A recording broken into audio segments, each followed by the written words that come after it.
ஆண்டவராய் இயேசு கிறிஸ்துவின் நாமத்தினாலே அன்பின் வாழ்த்துதல். கர்த்தருடைய பிள்ளைகளே, கர்த்தர் உங்களோடு கூட இருந்து எப்பவுமே நடத்துகிற நல்ல ஆண்டவராக இருக்கிறார். இந்த நல்ல நேரத்தில் ஆண்டவரை நோக்கி நீங்கள் பார்த்து, அப்பா நீங்கள் எங்களோடு பேசுவீங்களான்னு சொல்லி எதிர்பார்த்துருக்கிறீங்களா? உங்களோடு அவர் பேச வல்லவராக இருக்கிறார். ஒருவேளை நீங்கள் அழுகிறதுனால உங்களோட கண்களிலே கண்ணீர் இல்லாத அளவுக்கு நீங்கள் ரொம்ப வேதனைப்பட்டு கொண்டிருக்கிறீங்களா? சோர்ந்து போயிருக்கிறீங்களா? பயப்படாதீங்க. இன்றைக்கு நம்பிக்கையோடு இதோட வார்த்தையை கேளுங்க. உங்களோட வாழ்க்கையில் ஒரு பெரிய மாற்றத்தை என் ஆண்டவர் கொடுக்க வல்லவராக இருக்கிறார். இந்த நேரத்திலே நாங்கள் தியானிக்க போகிறோம் 31வது அதிகாரம், எரேமியாவின் புஸ்தகம் 31வது அதிகாரம் 16வது வசனம் சொல்கிறது, நீ அழாதபடிக்கு உன் சத்தத்தை அடக்கி நீ கண்ணீர் விடாதபடிக்கு உன் கண்களை காத்துக்கொள் என்று கர்த்தர் சொல்லுகிறார். உன் கிரியைக்கு பலனுண்டு கர்த்தர் சொல்லுகிறார். அவர்கள் சத்துருவின் தேசத்திலிருந்து திரும்பி வருவார்கள். அன்பு பிள்ளைகளே, இந்த இடத்துல எரேமியா தீர்க்கதரிசிக்கு பெரிய ஒரு சவாலாய் அமைந்தது அவருடைய அழைப்பு.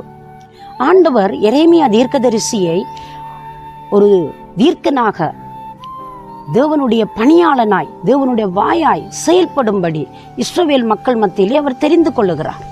தெரிவு செய்கிற பொழுது எரேமியா இப்படி ஆண்டவரை பார்த்து சொல்ல, ஆண்டவரே, நான் சிறு பிள்ளை, நான் சிறியவன், எனக்கு அவ்வளவுக்கு பலன் இல்லை, நான் சொல்லுகிறதை இவர்கள் அக்செப்ட் பண்ணவும் மாட்டார்களே, ஆண்டவரே நான் வரலப்பா, என்னை விட்டுருங்க அப்படி என்று சொல்லி ஆண்டவரிடத்திலே அவர் மறுப்பு தெரிவிக்கிறார். ஆண்டவர் சொல்லுகிறார், நான் உன்னை தாயின் கர்ப்பத்தில் உருவாக முன்னு நான் பேர் சொல்லி அழைச்சிட்டப்பா, நான் உன்னை தெரிவு செய்துட்டேன், நீ எனக்கு வேணும் அப்படி என்று சொல்லி ஆண்டவர் எரேமியாவை பார்த்து சொல்லுகிறார். எரேமியா அதற்கு மிகவும் ஒப்புதல் கொள்ளவில்லை. ஆனால் அவனுக்கு மறுக்கவும் முடியாமல் மிக வேதனைப்பட்டு ஆண்டவர் சொன்னபடி செய்வதற்கு தன் வாழ்க்கையை அவர் அர்ப்பணம் பண்ணி செயல்படுகிற பொழுது அவருக்கு வந்ததான துன்பங்கள், வேதனைகள், கண்ணீர்கள் சொல்ல முடியாது, தங்கொன்னா துயரம். அதன் ஆண்டவர் சொல்லுகிற, நீ அழாதபடிக்கு உன் சத்தத்தை அடக்கி நீ கண்ணீர் விடாதபடிக்கு கண்களை காத்துக்கொள் என்று கர்த்தர் சொல்லுகிறார். உன் கிரியைக்கு தக்க பலனுண்டு. இன்றைக்கு நீங்கள் பிரயாசப்பட்டதினால் எந்த பலனும் இல்லையோ, நன்மை செய்கிறீர்கள், ஒரு லாபமும் இல்லை, அவ்வளவு சம்பாதித்தாலும் ஒரு நன்மையும் கிடைப்பதில்லை, யாருக்கும் நான் துரோகம் செய்வதில்லை, யாருக்கும் ஏமாற்றுவதில்லை, யாரையும் கெடுப்பதில்லை என்று சொல்லி நீங்கள் வேதனையோடு இருக்கிறீங்களா? ஆனால் உங்களுக்கு துன்பம் வருதா? பயப்படாதீங்க. கர்த்தர் நிமித்தம் நீங்கள் துன்பப்படுகிறீர்களா? கர்த்தர் நிமித்தம் நீங்கள் துன்பப்பட்டால் பாக்கியவான்கள். தேவனுடைய ஆசீர்வாதம் உங்களுக்கு வரும். பிரியமானவர்களே, இவர் சொல்லுகிறார், நான் தேவனுடைய சார்பில் பேசினது முதல் கொண்டு நான் துன்பப்படுகிறேன், நான் வேதனைப்படுகிறேன், அவைகளே எனக்கு பாரமாயிருக்கிறது.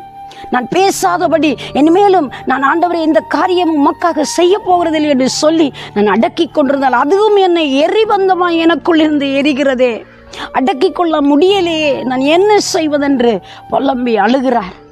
ஆண்டவர் பேசுகிறார், எரேமியா நீ அழ வேண்டாம் அப்பா, நீ கண்ணீர் வடிக்க வேண்டாம், நீ கலங்க வேண்டாம், உன் கிரியைக்கு தக்க பலனை நான் கொடுக்க போகிறேன். எரேமியா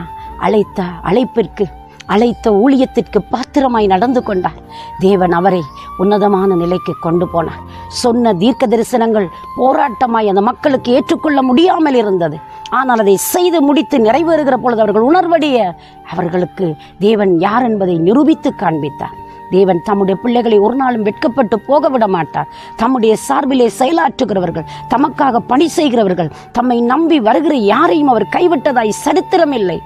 ஆனால் கடுமையான வேதனைகளுக்கு கடந்து போனாலும் அடுத்த வினாடி காக்கிற கரம் அவர்களோடு கூட வந்து கிரியை செய்ய வல்லமை உள்ளதாயிருக்கிறது. கர்த்தருடைய பிள்ளைகளே, ஏன் பயப்படுறீங்க? ஏன் கர்த்தருக்காக நீங்கள் பட்ட பிரயாசத்தின் நிமித்தம் துன்பத்தை வந்ததினால் சோர்ந்து போய் வேதனையோடு இருக்கிறீங்க? நீங்க பட்ட பிரயாசத்துக்கும் விட்ட கண்ணீருக்கும் பலனுண்டு, நிச்சயமாய் முடிவுண்டு. உங்களோட நம்பிக்கை வீண் போகாது. அவரை சார்ந்து கொண்டு, அவரை நோக்கி பற்றி கொண்டு தொடர்ந்து எடுத்த முயற்சிகளை தொடருங்கள். அடுத்த பயணங்களை வெற்றியோடு ஓடுங்கள். உங்களுடைய பிரயாசங்கள் வர்த்திக்கப்படட்டும், உங்களுடைய பிரயாசங்கள் ஆசீர்வதிக்கப்படட்டும், உங்களுடைய தொழில்கள் நன்மை உண்டாகட்டும், உங்களுடைய பிஸ்னஸில் ஒரு வளர்ச்சி வரும். கர்த்தரை மெய்யாய் தேடுங்கள். அழுதது போதும், சோர்ந்து இருந்தது போதும், மடங்கி கிடந்தது போதும். எழும்புங்கள், எலும்பு உன்னொளி வந்தது, கர்த்தருடைய மகிமை உண்மையில் உதிக்க போகிறது. பிரியமான பிள்ளையே, இந்த காலையிலே தேவனுடைய தைரியப்படுத்துகிறார். யார் என் காரியமாய் போவார், யாரை நான் அனுப்புவேன் என்று அங்கலாய்க்கிற சத்தம் கேட்கிறது. இந்த காலையில் உன்னை அர்ப்பணித்து விட்டு கொடுத்து பார்.